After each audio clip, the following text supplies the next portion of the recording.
Bom, gente, nesse início de governo Lula, a economia tem sido o centro do debate político, público, enfim. Especialmente porque o presidente da República tem defendido, para os próximos anos, seu mandato, enfim, de crescimento econômico, distribuição de renda, com retorno de investimentos públicos, aumento real do salário mínimo, geração de empregos e mais justiça na cobrança de impostos. Lula tem comprado uma briga com o Banco Central para que a taxa básica, hoje em 13,75%, a taxa básica de juros, seja reduzida. Além disso, o Planalto deve apresentar em breve sua proposta de reforma tributária e já anunciou, antes dessa conversa que nós vamos fazer agora aqui, o aumento do salário mínimo. Para falar sobre esse e outros temas, eu converso com Cícero Péricles de Carvalho, graduado em Economia pela Universidade Federal de Alagoas, mestrado em Sociologia Política pela Universidade Federal de Santa Catarina e doutorado em Economia pela Universidade de Córdoba, na Espanha. Antes de seguirmos, gostaria de pedir a você que assiste esse vídeo que, se puder e se quiser, contribua com o canal clicando no botão Valeu, que está aqui embaixo da tela. Mas caso você não possa ou não queira, seu like nesse vídeo e seu compartilhamento nas suas redes sociais, assim como seu comentário, já está de excelente tamanho. Também peço sua inscrição aqui no canal, caso ainda não esteja inscrito. Desde já, obrigado. Lembrando, essa conversa está sendo gravada no dia 17 de fevereiro, às 14 horas da tarde.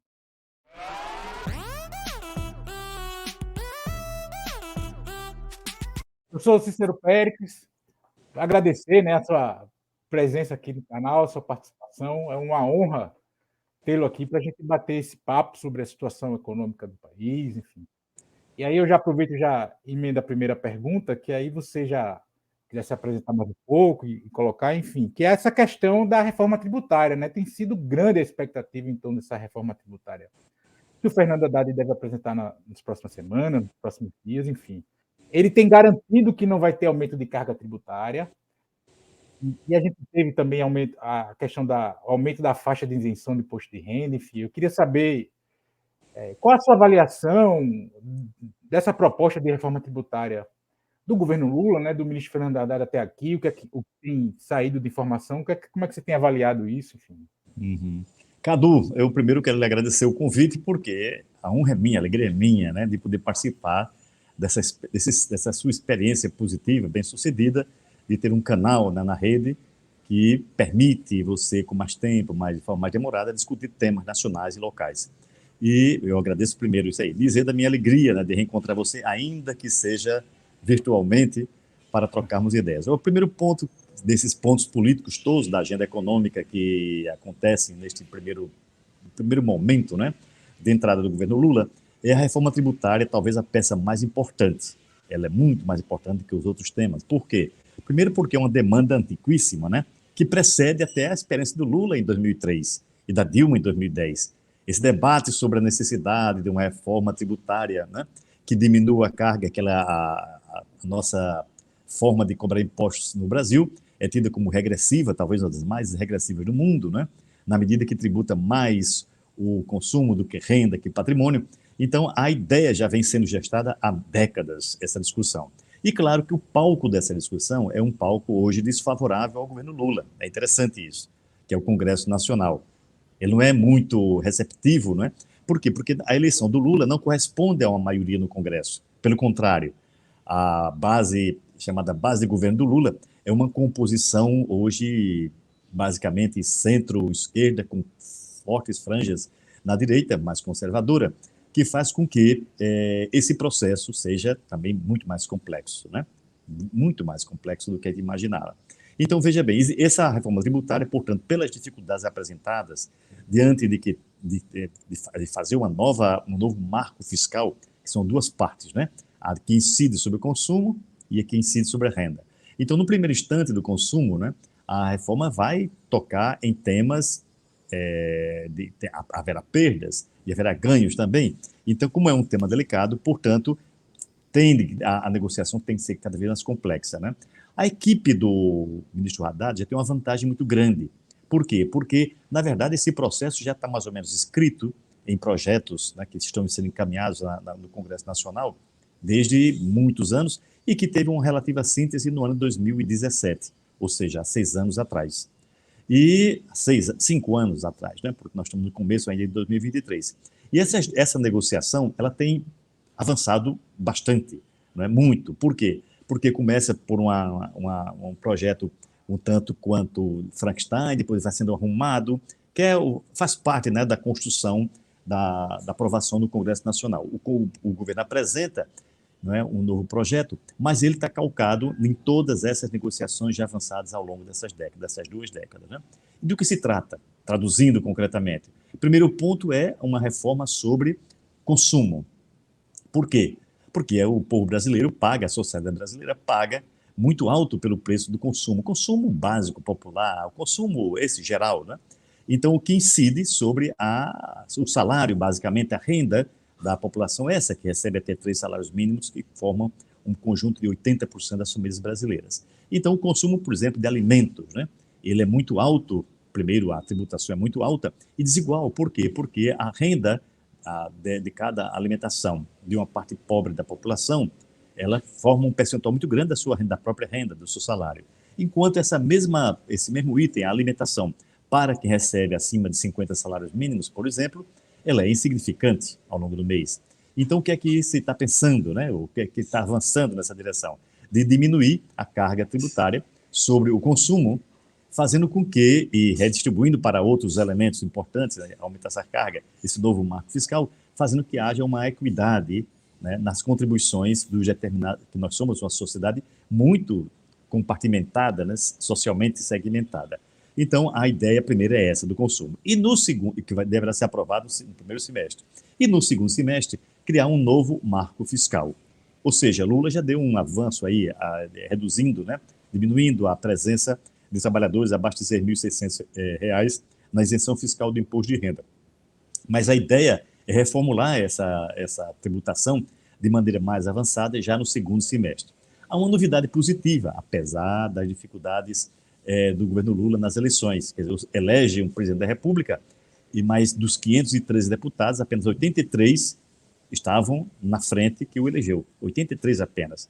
É um percentual muito baixo, muito pequeno, para você encaminhar um projeto desse porte. Mas há uma novidade, é que na composição ministerial, na composição do governo, essa bancada foi muito ampliada e a negociação da reforma tributária fica facilitada pelo compromisso de alguns partidos e de algumas forças políticas brasileiras de estarem na base do Lula, tem esse compromisso da reforma fiscal, da reforma tributária, né? E do novo marco fiscal. Ela conseguiu avançar, Cadu, avançar. E mais, ter o compromisso tanto do presidente do Senado, que é onde será também votada, né, do Rodrigo Pacheco, e da surpresa, né, o apoio, empenho de Arthur Lira, que é o presidente, e, portanto, que ele reflete essa maioria absoluta de parlamentares na Câmara dos Deputados, que, junto com o Senado, forma o Congresso Nacional, da aprovação dessa lei. Eu tenho uma opinião pessoal, né? Eu acho o seguinte, que é a etapa mais complicada, mais difícil e mais importante dentro do plano político e econômico do governo Lula. Por quê? Porque, evidentemente, que o Lula vai trazer, já está trazendo com ele, não é isso, as velhas bandeiras da sua primeira gestão e também da gestão da Dilma. Então, por exemplo, esta semana aumentou o valor das bolsas de estudantes de pós-graduação, que estavam congeladas há 7 anos, né? Então, por quê? Porque isso fazia parte do governo dele já. O Auxílio Brasil, né, que voltou a ser o Bolsa Família, com valor elevado para R$600. Então, isso já estava no governo. Ou seja, grande parte daquilo que está sendo feito, o Ministério da Educação, da Saúde, promoveu uma campanha de vacinação. Parece uma loucura, mas o fato é que passou a ser novidade em função do negacionismo dos últimos anos e da experiência nossa na gestão da pandemia. Mas essas bandeiras, elas não podem ser mais o governo Lula. Por quê? Porque é muito pouco. Isso refletiu uma determinada época do Brasil, uma conjuntura, uma economia, e inclusive uma percepção social sobre a gestão pública. Agora não. Agora tem que avançar, não é? E para avançar esse processo, é fundamental essa reforma. Uma das reformas, não é a única, né, prometida, mas tem a reforma política, outras reformas, previdenciária, trabalhista, sim.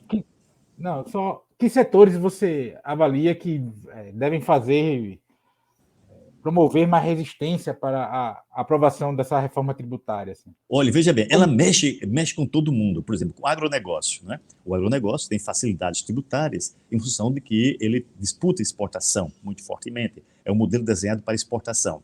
Então, ele tem algumas facilidades tributárias e, naturalmente, terá que voltar a pagar. Os estamentos, os segmentos sociais mais ricos, que pagam o imposto de renda, ou então que não pagam, né, os seus impostos em função da legislação atual.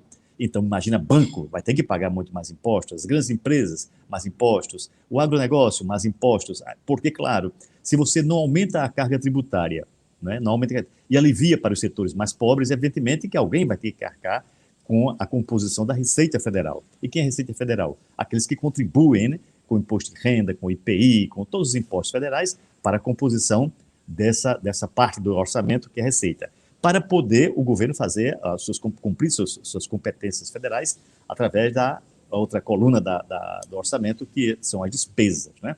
Então, para o público entender que nós temos receita e despesa. Então, para aumentar a receita, diminuindo e facilitando a vida dos mais pobres, tem que, evidentemente, aumentar a receita e os impostos, portanto, acima. Há um acordo, sim. Aparentemente, esse é um segmento econômico, né? E também nos níveis, que é outro problema complexo, é dos níveis dos entes subnacionais, os estados e os municípios. Por quê? Porque uma nova reforma tributária, naturalmente, afetaria a receita dos municípios, do estado também. Modifica a estrutura de receita, ou seja, transforma alguns impostos que são estaduais em receita federal. Ou seja, há uma série de elementos que estão sendo incorporados nesse projeto que todos estão de olho, os governadores, que já deram o sim, o ok, né, para esse projeto que está em andamento, as entidades representativas dos prefeitos e dos municípios, a CNM e outras entidades, também estão, evidentemente, acompanhando e interessados. Por quê? Porque uma segunda intenção, além de diminuir a despesa, né, os impostos do público mais pobre, é também transferir mais renda para os entes subnacionais, para as prefeituras e para os estados. Portanto, é uma discussão, você está vendo pelo tamanho, né?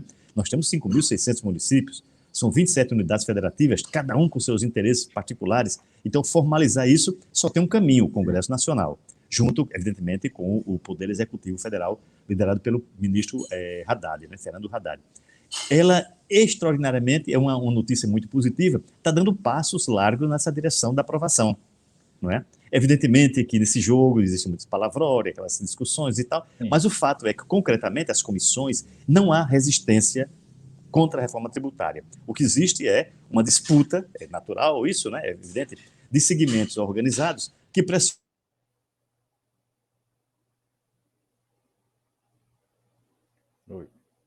para pelas próprias direções das casas do Congresso Nacional dessa mudança. Mudando essa situação, Cadu, aí onde vem o ouro do processo, é de que libera renda para a população mais pobre, não é isso?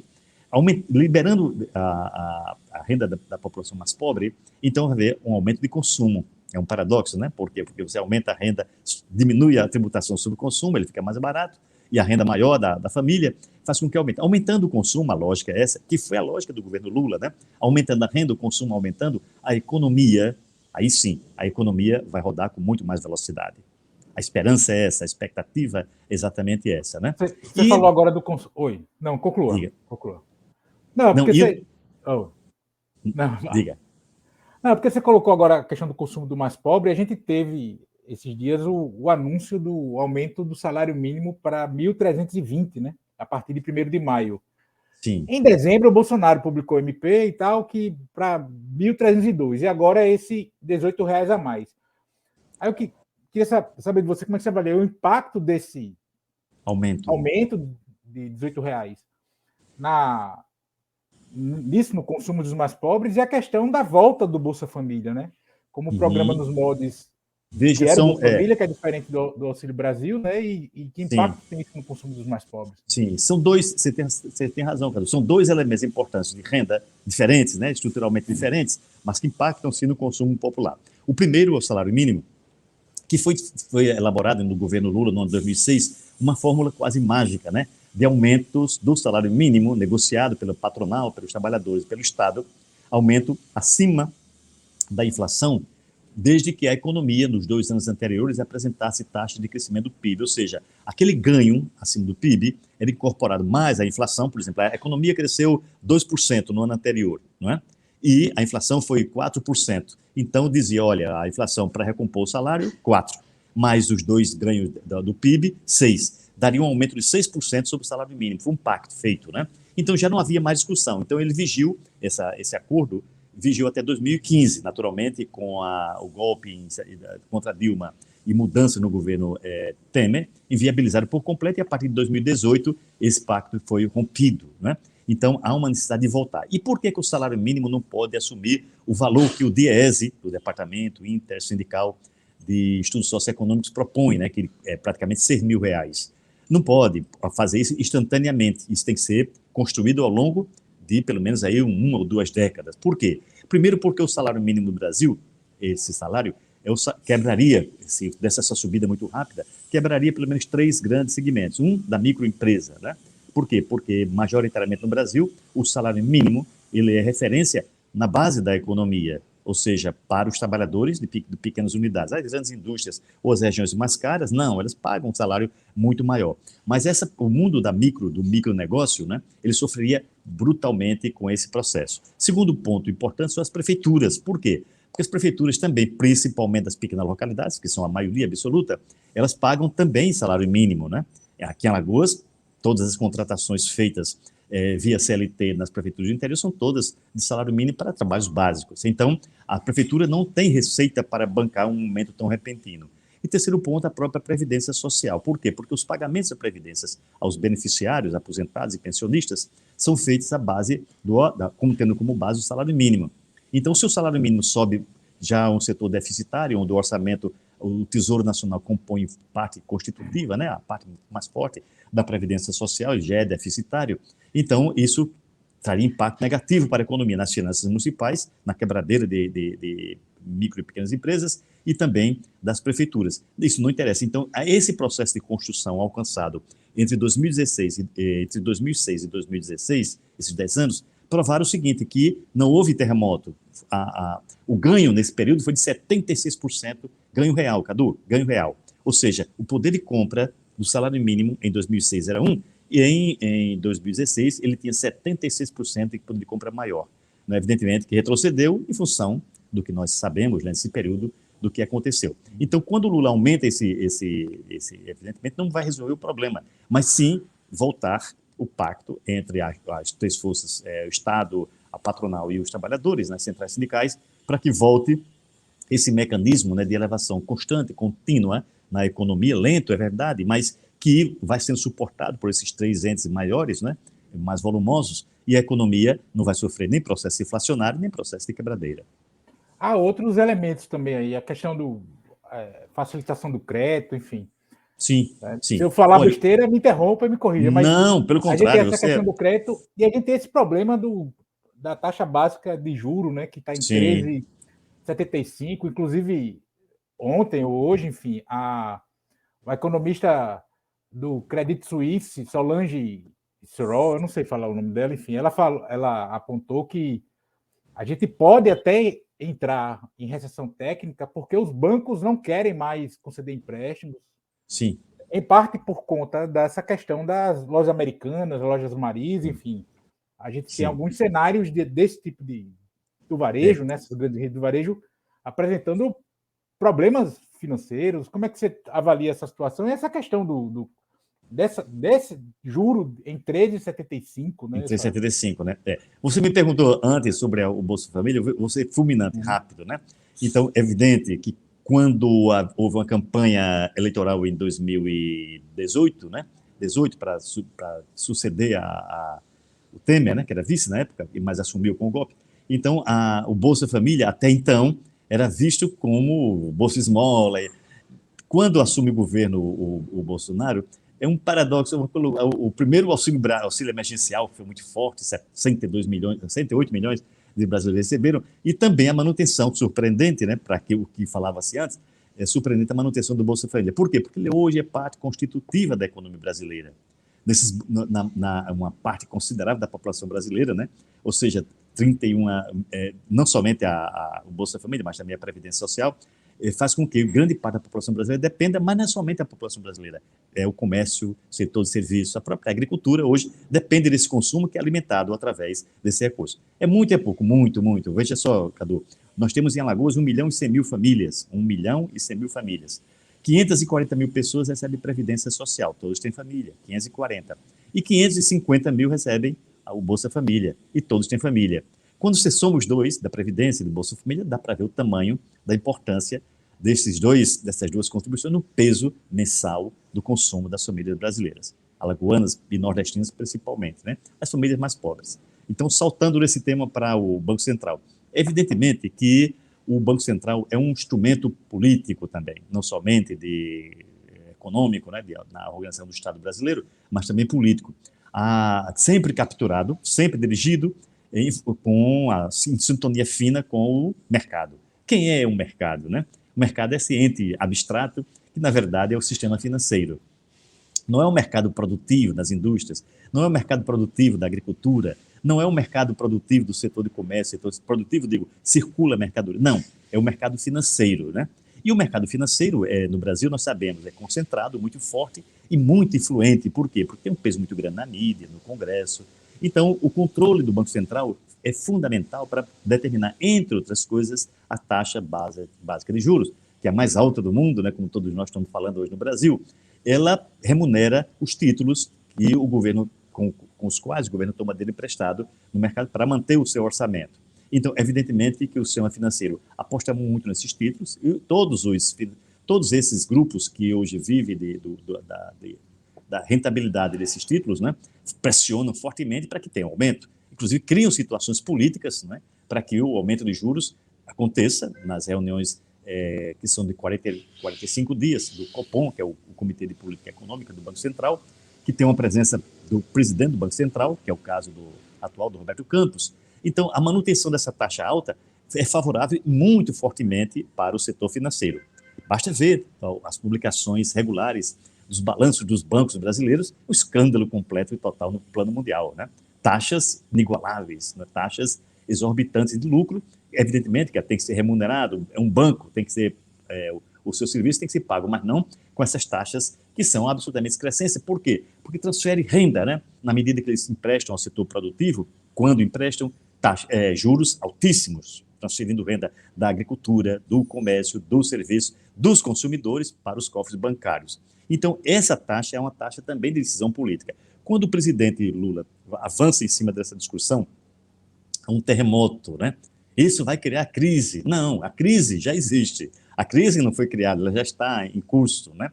Como você bem lembrou agora. Com uma taxa de juros tão alta, evidentemente que o empresário ele não vai ao banco. O empreendedor não vai a um banco, né? Excetuando os bancos estatais, que continuam sobrevivendo. No caso, o BNDES, Caixa Econômica, Banco Brasil, BNB e o BASA lá na Amazônia. Então, por quê? Porque o Estado brasileiro pode ter influência sobre os seus próprios instrumentos financeiros, a rede financeira federal, mas sobre os bancos privados, não. É?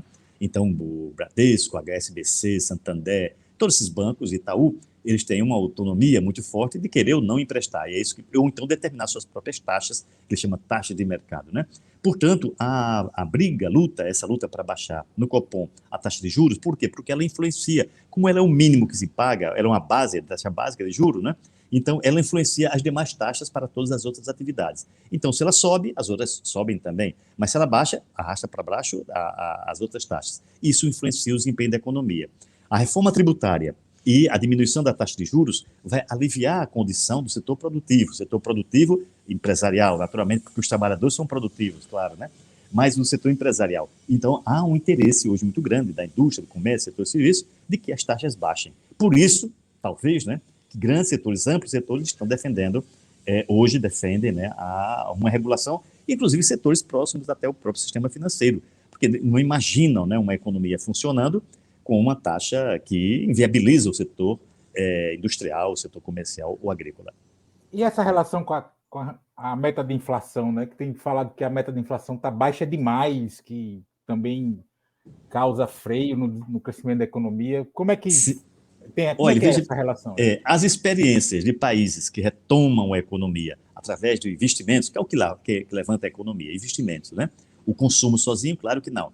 Mas os investimentos e mais, o setor privado, ele sempre espera, ele é muito influenciado pelas decisões federais de investimentos. Aqui, na Alemanha, nos Estados Unidos, o Biden, quando assumiu, ele levantou um plano de 10 trilhões de dólares, né, de investimentos do setor público norte-americano. Isso entusiasma os segmentos todos, da construção civil à fábrica de arma, o que for. Por quê? Porque 10 bilhões, né, 10 trilhões, não bilhões, trilhões. Ou seja, imagine, né, que seriam 3 vezes todo o PIB do Brasil emprestado para o setor empresarial. Cria um clima positivo de investimentos, puxa o setor privado. Então, o Estado brasileiro tem interesse vivo, né, de retomar, inclusive, aquele modelo que na época do Lula se chamava PAC, um Programa de Aceleração do Crescimento. Ou seja, você coordena todas as obras, mas para isso você vai ter que ter orçamento, né? Então, e as taxas de juros não podem estar na estratosfera. Ou seja, tem que ter uma reforma tributária para que o governo federal tenha recurso no orçamento e que a população tenha dinheiro nas suas compras. Esse modelo que está sendo gestado agora, né, da reforma tributária, de enfrentamento do Banco Central e de outras medidas complementares e fortes, né, desse momento, apontam, não esse ano mais, Cadu, esse ano já morreu, né? Por quê? Porque essas decisões, em geral, surtem efeito no ano seguinte, né? A aprovação de lei não entra, mesmo que aprovássemos completamente a reforma tributária, ela só traria em vigor no dia 1º de janeiro do próximo ano. Então, há perspectiva de que 2023, sim, o quadro seja diferente. Ou seja, é um quadro favorável, né? A economia internacional está no processo de oscilando, né? Então, a economia brasileira, que é uma economia de peso, com grande mercado interno, com a infraestrutura montada, ou seja, é uma economia de peso, é uma economia interna. Você pode ver que não é à toa, né, que a vitória do Lula foi um tema internacional, um tema que os presidentes todos se posicionavam, do Biden, Macron, todos. Todo mundo tem interesse vivo na eleição do Brasil. Por quê? Porque é um peso muito grande. Então, uma economia desse porte, quando ele faz investimento, ela movimenta, ela tem coisas diferente das pequenas economias, que não tem uma indústria forte, que não tem um setor agrícola dinâmico, né? Que não tem um setor de serviços complexo como nós temos. Né? O Brasil tem uma rede complexa muito forte. Então, o fato é de que esse modelo que está sendo desenhado, pelo menos os economistas que, de alguma forma, próximos ou críticos ao governo, têm visto com simpatia até agora, né? Tem com simpatia. E mais, essa negociação do Congresso, e negociação também com a própria sociedade, né, via Congresso, mas por outros canais, ela é uma necessidade porque vivemos num regime democrático, não é? Não pode o governo chegar e implantar de maneira como desejaria uma reforma radical do setor tributário, uma intervenção do Banco Central, né, de forma também direta. Tudo isso passa por negociações, e as negociações estão avançando. Não é? Não há clima de impasse, isso é muito positivo. Tanto que a Bolsa de Valores subiu ontem, né? Aí o dólar caiu. Há um momento de incerteza, ele mexe com esses valores que são simbólicos, né? Na verdade, não tão efetivos assim. Mas o fato é de que, até agora, a equipe do ministro Haddad tem ido muito bem nos seus projetos, nas suas propostas, e reconhecendo as dificuldades políticas de uma eleição que, como você sabe, é anômala, né? Que elege um presidente, mas não elege governadores, elege presidente, mas não elege o parlamento. Então, e um poder judiciário que tem suas estruturas mais ou menos intactas, né? Conservadoras também. Então, dentro dessa negociação, dessa pequena margem que o Lula tem, uma margem menor do que o necessário, o projeto Haddad é um sucesso rigoroso, até agora. Você bem colocou aí que esse tipo de mudança nunca é instantâneo, né? Seja por força de lei ou mesmo se o Banco Central decidir iniciar a redução da taxa básica de juros, não vai baixar de 13 para 8 numa reunião. Isso vai se dar de forma gradativa, enfim. Isso. Nesse interim, nesse intervalo, que papel, por exemplo, tem o BNDES e os demais bancos públicos, que você citou aí, Caixa, Banco do Brasil, Banco da Amazônia, enfim, tem para fazer esse contraponto desse juro elevado e de promover crédito, promover desenvolvimento, enfim, enquanto a taxa básica de juros ainda está muito alta, né? Como é que você avalia o papel desse primeiro ponto, Cadu, eu vou entrar em contato com o Conselho Regional da Economia de Alagoas para garantir uma carteira de economista, porque você sempre fala bem de economia, não é? Nas conversas pessoais, mas também nos seus inscritos e no próprio YouTube.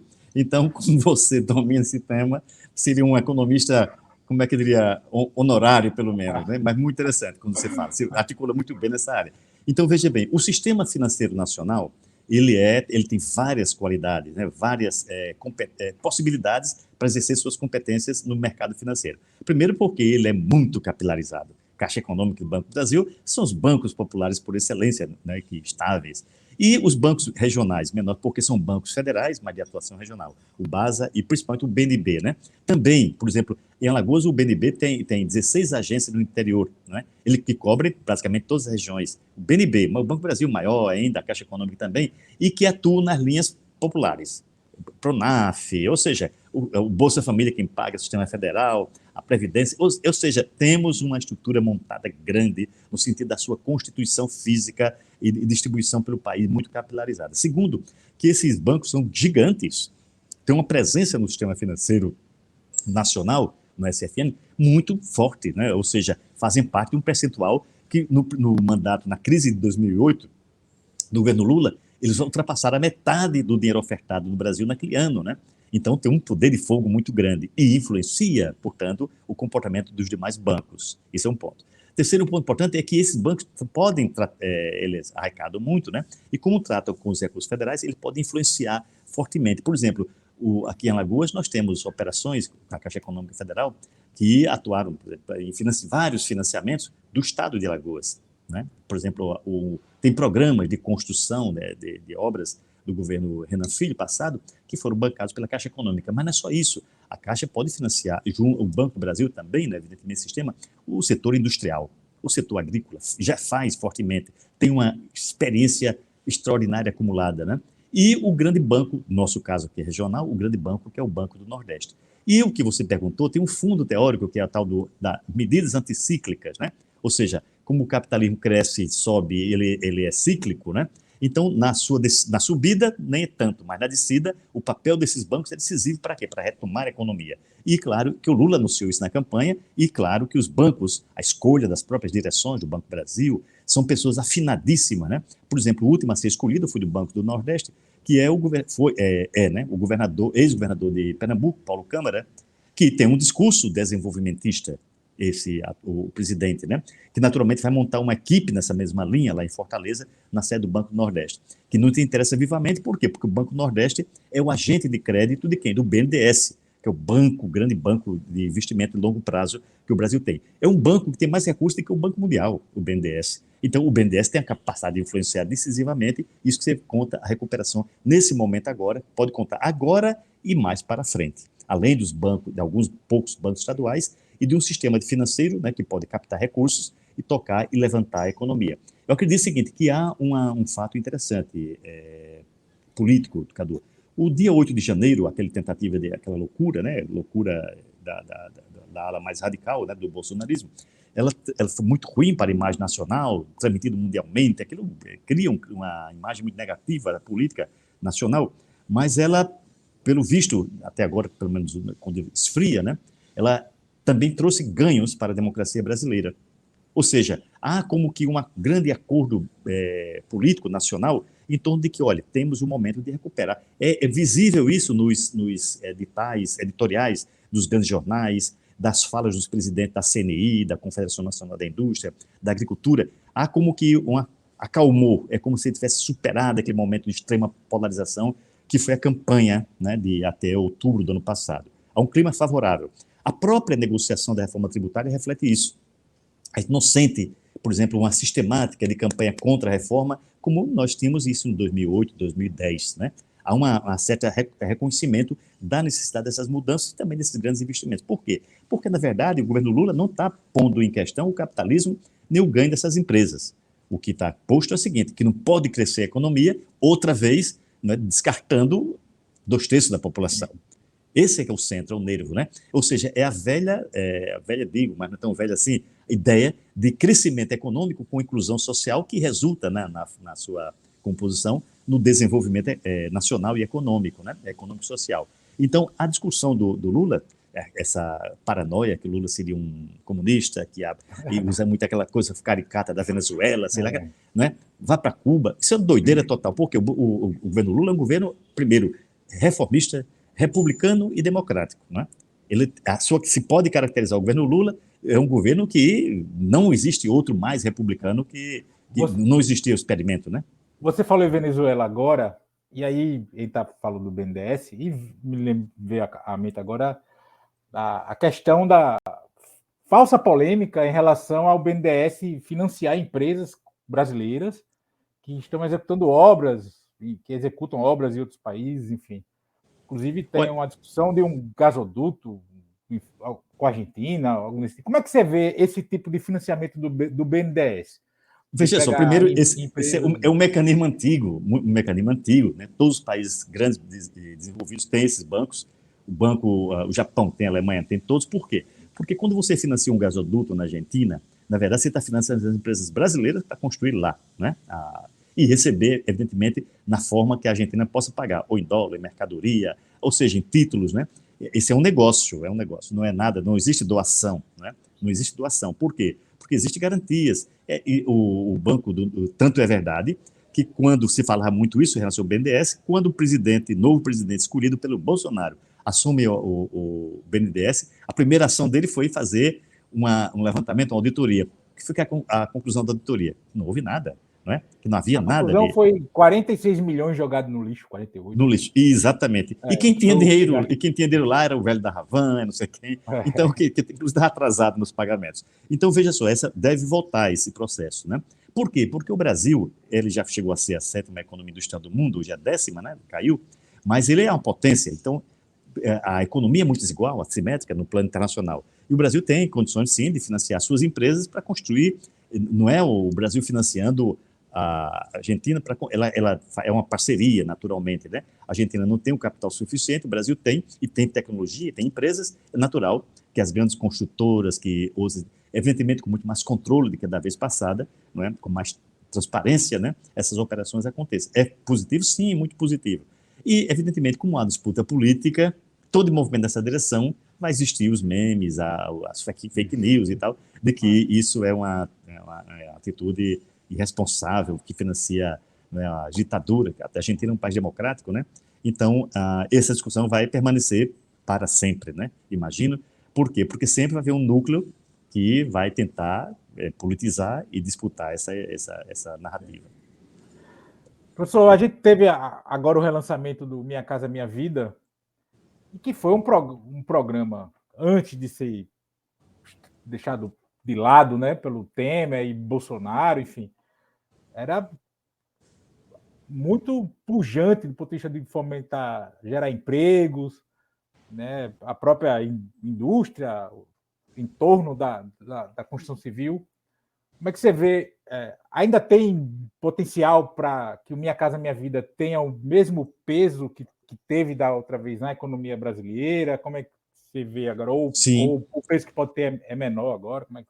sim, não, o Minha Casa Minha Vida foi um rigoroso sucesso também, né, um experimento bem sucedido, de acordo, para bem, entre o governo federal e a grande parte do setor imobiliário, da construção civil, né, que foi a parte mais interessada, foi que mais, por exemplo, aqui em Alagoas nós construímos o Brasil, né, construiu 120 mil imóveis. É muito, é pouco, para a gente ter situado, né? É o dobro, é o equivalente à construção de 2 cidades de Tiparapiraca. 120 mil imóveis. Então, a construção civil ganhou muito com isso. Aí voltamos para a discussão do crescimento com inclusão. E, claro, quem tem o imóvel, quem recebe o imóvel, que pode bancar, que pode financiar, evidentemente que ganhou fortemente. Por que o Lula tem essa presença tão forte nesses segmentos mais pobres e na região Nordeste? Por isso, pelo sucesso do Minha Casa Minha Vida, pelo sucesso do Luz para Todos, que esse já não terá tanto impacto, porque, na verdade, a universalização já foi quase alcançada, né?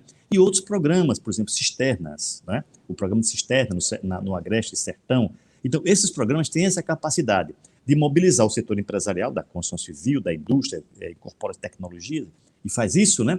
E, ao mesmo tempo, ele responde a uma demanda social, uma melhoria de qualidade de vida, né? Quando a habitação aparece, quando a energia elétrica aparece, o saneamento também, né, aparece, evidentemente que é um ganho financeiro para quem comprou, para quem investiu, né, para quem tocou a obra, no caso das empresas, mas também para quem usufrui desses ganhos da civilização. Professor, uma última, porque a gente já está chegando no nosso tempo. Tá para ser confirmado, ainda não foi, mas pelo noticiário, assim, só falta, como fazia antigamente anterior, né, cuspidinha na mão e apertar, a ex-presidente Dilma assumia a presidência do BRICS, que é O o banco. banco do bloco, né, Brasil, Isso, Índia, Rússia, isso. África do Sul, e China. Como é que o senhor vê, primeiro, o papel do BRICS, o potencial do BRICS nesse mundo hoje? A gente tem aquela situação da guerra na Rússia e Ucrânia, essa situação agora de novo, uma bipolarização, se você pensar em blocos, mas um mundo mais multipolar, um pouco, porque você tem a China, a Índia ali. Que papel o BRICS pode ter hoje? Porque houve uma interrupção, né, dessa construção, inclusive com o golpe no Brasil em 2016, que o Brasil era o grande puxador disso. E a indicação da ex-presidenta Dilma para assumir esse posto, qual a sua avaliação? Olha, veja bem, o BRICS ele faz parte, é uma novidade, né, do multilateralismo, né, esses novos arranjos políticos internacionais, na geopolítica internacional.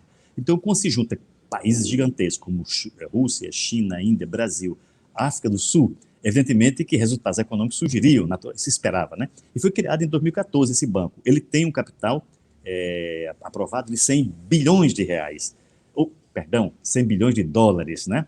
Que pode fazer empréstimos. E os empréstimos que o BRICS pode fazer, Cadu, são muito importantes para esse tipo de economia de países emergentes, países pobres, que estão com necessidade, por exemplo, de infraestrutura digital, infraestrutura de transporte, de agricultura, produção de alimentos. Existe uma definição, né, do BRICS de que financiamento se pode existir, não é para todo e qualquer negócio, né?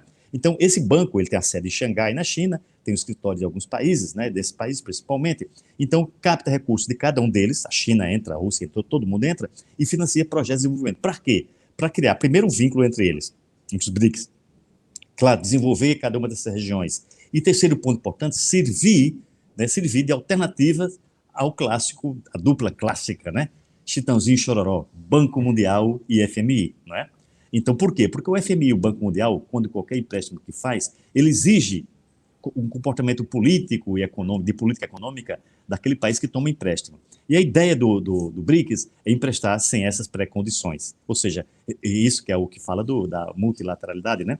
Ou seja, hoje o grande país que está fazendo investimentos fabulosos pelo mundo à toa já não é mais sob a égide da FMI e Banco Mundial, é a China. Né? É o primeiro emprestador, por exemplo, os 50 países africanos, todos hoje, tomam dinheiro emprestado na China, dinheiro mais barato, e a China faz o que o Brasil está tentando fazer na Argentina. A China financia suas empresas quando constrói ferrovias, portos, aeroportos na Ásia, na China, e na África, aliás, e em outros países também, evidentemente, que faz isso pensando nas suas empresas. A China tem interesses nacionais. Então, o BRICS tem essa característica, né? E a loucura total, né? No governo Bolsonaro nomeou lá um jornalista para presidente do banco, porque como era direito no rodízio nomear, esse vai ser substituído pela ex-presidenta Dilma, que vai dar um status muito forte ao banco, porque é uma ex-presidenta de uma potência mundial, que é o Brasil, né? Então, há possibilidade de que esse banco cresça muito fortemente e se transforme naquilo que a hegemonia americana criou para nós todos. O Banco Interamericano, a CAF, o Banco Mundial, esses bancos que têm a hegemonia clara da União Europeia e dos Estados Unidos, e que dizem, olha, se fizer, eu vou fazer um empréstimo para você, mas na condição de reforma isso, reforma aquilo, privatiza aqui, privatiza ali, não faça isso, e isso tolhe o desenvolvimento desses países. Enquanto que essas alternativas são justamente o contrário, né? É na expectativa hoje, né, de que o ganha-ganha, né, como a República Popular da China fala, né, o ganha-ganha, ou seja, eu te financio, você cresce e a gente faz mais intercâmbio dentro de um sistema mais complexo mundial, sem a hegemonia de um único país, no caso dos Estados Unidos. Então, a ida da Dilma é um presente para o BRICS, porque eu acho que dá status, né? O presidente do banco, ele não define muita coisa, não porque é um cargo político, porque quem define são as comissões técnicas, né? Da viabilidade do investimento, a quantidade e tal. E, claro, mas no plano político, sim. Então, esse banco tende a ter um papel importante nas relações entre 5 países grandes e, principalmente, porque o BRICS deve aumentar o número de participantes em outros países menores, mas também importantes, ou tão grandes, como a Nigéria, a Arábia Saudita, que quer entrar, Turquia, muitos países hoje são candidatos ao BRICS, na Argentina também. Para quê? Para que não somente esses 5 países, mas outros países tenham linha de financiamento internacional em dólar, que possa fazer compras internacionais e investimentos de grande porte, sem o controle político da política econômica nacional. Ok, professor, gostaria de agradecer a sua participação aqui no canal.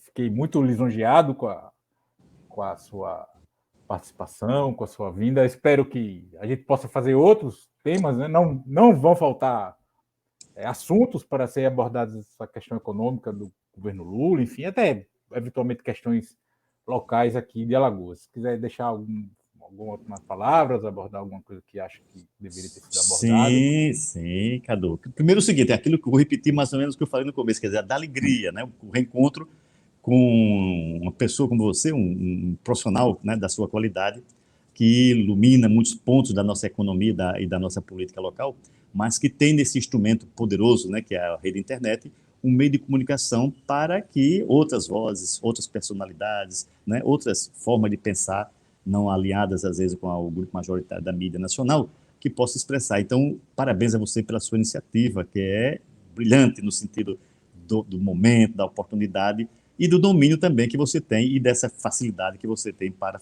realizar entrevistas. Eu agradeço, professor. né? Um Muito abraço bem grande para obrigado você. e até a próxima. Bom, e lembrando, gente, eu quero saber o que você pensou dessa conversa, deixa aqui nos comentários. Sempre lembrando que você pode discordar tudo que foi dito, mas só não vale xingar nem falar da mãe do povo. Grande abraço.